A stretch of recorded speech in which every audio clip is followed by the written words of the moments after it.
ఈ వరి సాగును మేము రైతుల్ని ఉద్యాన పంటల వైపు మార్పిడి చేసి ప్రోత్సహించి మార్పిడి చేసి వాళ్ళ యొక్క ఆదాయాన్ని పెంచడానికి ప్రయత్నం చేస్తున్నాం సార్. అలాగే బిందు తుంపరు సేద్యం ద్వారా రైతులకు అవగాహన కల్పించి తక్కువ నీటితో ఎక్కువ భూమిని సాగులోకి తీసుకొని వచ్చి వారి యొక్క ఆదాయాన్ని పెంచడానికి చూస్తున్నాం సార్. ఇక్కడ మన ప్రభుత్వం వారు ఇచ్చింది 90% సబ్సిడీ ద్వారా డ్రిప్ ఇరిగేషన్ కూడా సుమారు 30 ఎకరాల వరకు సాగు చేస్తున్నారు సార్. ఏ పంటలు వేసారు? ఇది ధాన్యాలు 10 ఎకరాల వరకు ఉన్నారు సార్. 10 మంది రైతులు వేశారు. ఏ ధాన్యం? పప్పు ధాన్యాలు సార్. పప్పు ధాన్యాలకి ఓకే. ఎంత ఆదాయం వస్తుంది? ఆదాయం దగ్గర ఒక 30,000 వరకు వస్తుంది సార్. ఏపీకే ఎవరయ్యా? ఎవరు? రా పైకి రా.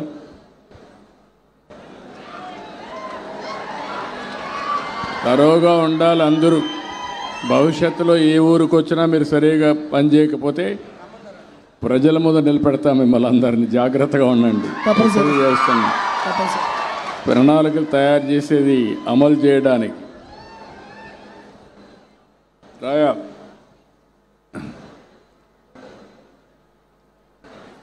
ఆయనకి మైక్ ఇవ్వండి. ఈ పక్కన నీ పేరేంటి చెప్పు. మాట్లాడారు అటు చూడు. సార్ నమస్కారం సార్. చెప్పు నీ పేరేంటి చెప్పు. నా పేరు రాము సార్. ఇక్కడ ఆర్ఎస్కే అసిస్టెంట్గా వర్క్ చేస్తున్నాను సార్. నువ్వేనా హెడ్ ఇక్కడ? హార్టికల్చర్ అంటే ఆర్ఎస్కే అసిస్టెంట్ సార్. అదే మా భరోసా కేంద్రానికి నువ్వే హెడ్వి. రైతు భరోసా ఆర్ఎస్కే. ఓకే. ఇప్పుడు ఎంత ఉంది నీ ఏరియాలో? ఎంత ల్యాండ్ ఉంది? ఏమేం పంటలు వేసారు? ఎంత ఆదాయం వస్తూ ఉంది? సమస్యలు ఏంటి? లాభాలు ఏంటి చెప్పు. ఏం ప్రయత్నాలు చేస్తున్నావు? ఎన్ని వస్తాయి? ఏది సార్? వెట్టేమో 342 ఎకరాలు. అటు చూడు, గట్టిగా మాట్లాడు సార్. వెట్టు 342 ఎకరాలు. అలాగే డ్రై ఏరియా వచ్చేసరికి 1800 ఎకరాల వరకు ఉంది సార్. ఇప్పుడు ఇది మనం సాగులో ఉన్నది ఏంటంటే మైక్ దగ్గర పెట్టుకో. వరి 460 ఎకరాలు ఉంది సార్. అలాగే మొక్కజొన్న 45 ఎకరాలు, పత్తి 14 ఎకరాలు ఉంది సార్. అలాగే మనకి కూరగాయ పంటలు ఒక 2 ఎకరాలు ఉంది సార్. అంటే మామిడి ఏమొచ్చి 850 ఎకరాలు ఉంది సార్. అలాగే మనకి నీలగిరి టేకు కలిపి వచ్చి 15 ఎకరాలు ఉంది. టోటల్గా కల్టిబుల్డ్ ఏరియా 1402 ఎకరాలు ఉంది సార్. ఓకే. వరిలో ఆదాయం ఎంత వస్తుంది? వరిలో అంటే ఇప్పుడు ప్రజెంట్ మనం దిగుబడి కొంచెం పెంచుతున్నాం సార్. ఏపీసీ స్టాఫ్తో కలిపి మనం దగ్గర పెట్టుకో కొంచెం ఫ్రీగా మాట్లాడు. ఏపీసీఎన్ఎఫ్ స్టాఫ్తో కలిపి మనం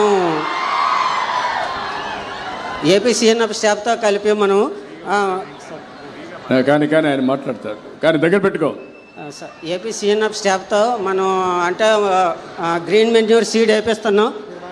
పిఎండిఎస్ కిట్లు కూడా వాళ్ళకి ఇచ్చి మనం అధిక దిగుబడి వచ్చే ప్రాక్టీసెస్, బెస్ట్ మేనేజ్మెంట్ ప్రాక్టీసెస్ కూడా చేయించి దిగుబడి ఒక 2-3 బస్తాలు పెంచే యోచనలో ఈ హీరో మనం చేస్తున్నాం సార్. ఇంకా ఆలోచనలో ఉన్నావా? సార్ అమలు కావాలిగా తమ్ముడు. ఆలోచనలో ఉంటే ఎట్లా సార్? అదే చెప్తున్నాను సార్.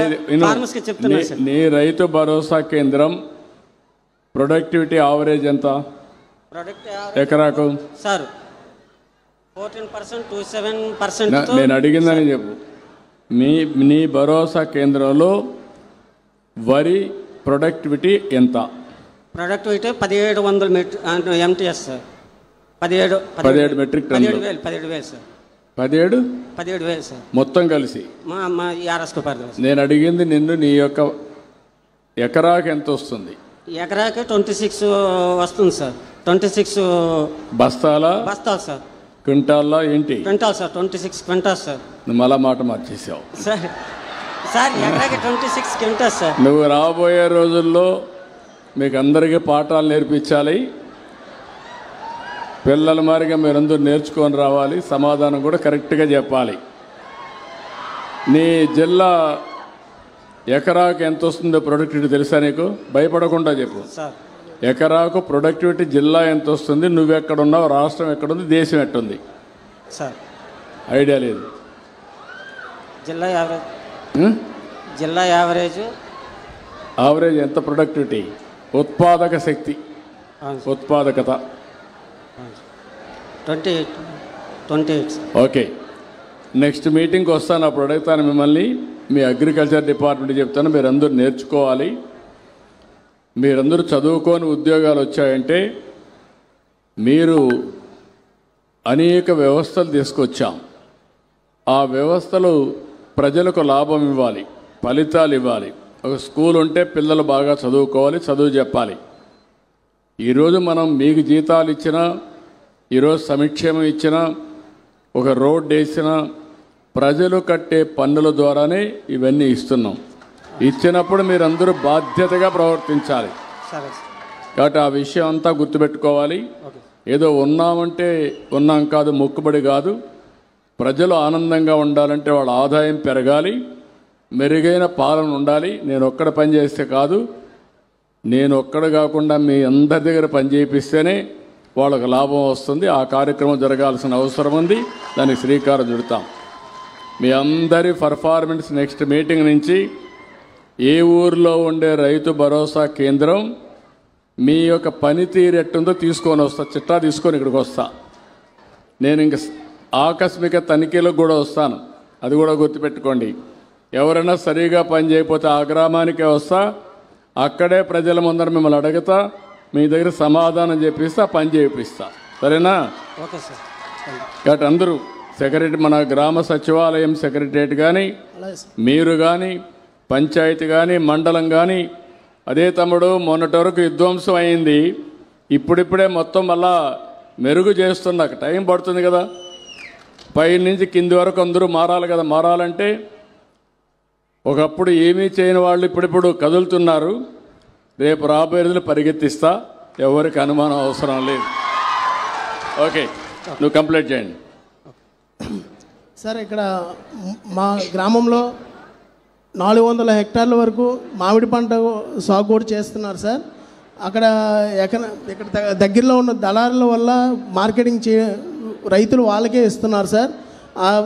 దాని విధంగా పంట నష్టం కూడా వాళ్ళు పొందుతున్నారు సార్. పంట నష్టం కూడా ఇబ్బంది పడుతున్నారు సార్.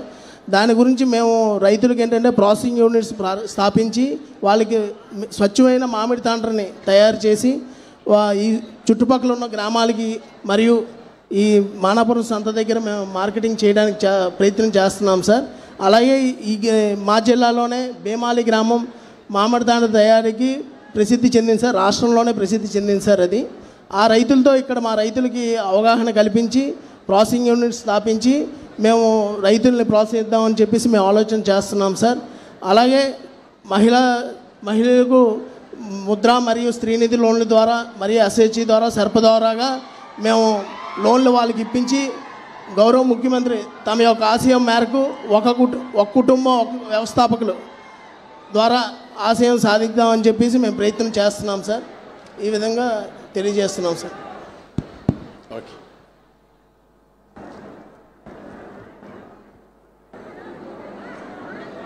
ఇప్పుడు మన గౌరవ పార్లమెంట్ సభ్యులు కలిశెట్టి అప్పలనాయుడు గారిని మాట్లాడవలసిందిగా